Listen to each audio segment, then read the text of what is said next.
Jim Rutledge here alongside former Badger Chris Orr, a Badger legend. And today we're going to talk to you about the 5 things we are excited about with Badger football. Chris, go ahead, you start. Yeah, first things first, I want to see how much carryover is going to be from the years prior's defenses. You know, we've been known as a top 5 defense in the country, for the last 7+ years.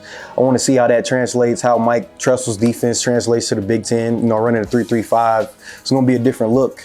I'll be excited for how these players fit into that scheme. And building off of that, how will this 3-3-5 play in the Big Ten against some of these power run teams? Illinois is obviously doing everything they can to mimic Wisconsin football of old. How will this defense hold up? Yeah, for sure. I think it's gonna be well. I played a 3-3-5 defense. When I was in Carolina, and we played against. Primarily, we used it against the Minnesota Vikings, who wanted to run the ball and pound the ball with Dalvin Cook, and it gives people's problems. They don't know how to identify people on the second and third level. So I'm excited to see how it works, at the college level, especially against some of those teams that want to pound the ball for sure. Number 3, this offense. How will it look against the Big Ten? Yeah, I think it's going to look exciting. You still have to account for Braylon Allen and Chez Mellusi running the ball, just because it's going to be a different look. Oh, wow. It's still going to be nice. So I'm excited about this offense and what Phil Longo can bring, for sure.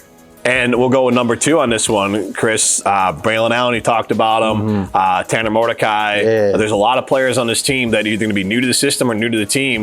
It's going to be exciting how they perform in this offense. Yeah, for sure. Tanner Mordecai, I think that's somebody that people should be really excited about. I want to say he scored 10 touchdowns in one game, right?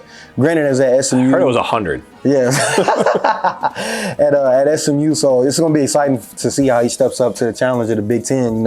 It is going to be an adjustment, but I think he'll handle it. And then number 1, obviously the fan level is palpable. I'm sure those players feel it. I'm sure the coaching staff feels it. How much will the fickle effect that's been affecting the fans have an effect on this football team? Right, yeah, for sure. We should see the attitude of this football team, this fickle-led football team, out to show, throughout the season, for sure. I want to see the bite back into Wisconsin football, and I think he'll bring it. Bonus question here is you talk the bite back into Wisconsin football. I'm going to throw one at you.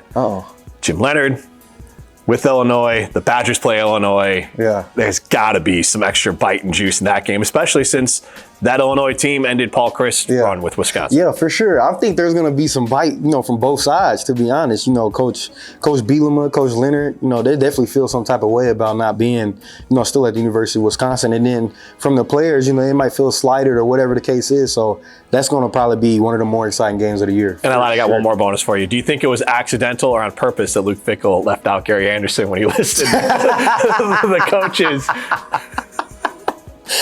It might have been on purpose. I'm not even gonna lie. Nah, I think it was accidental, man. I don't know, man. Coach Anderson was responsible for a lot of these recruits, even myself, being at the University of Wisconsin, the success that we had, for sure. I think it was accidental too. He was here like 18 months, so it's just kind of a weird little blip there. He's Chris Orr. I'm Jim Rutledge. Those are the things we're excited about for Badger football.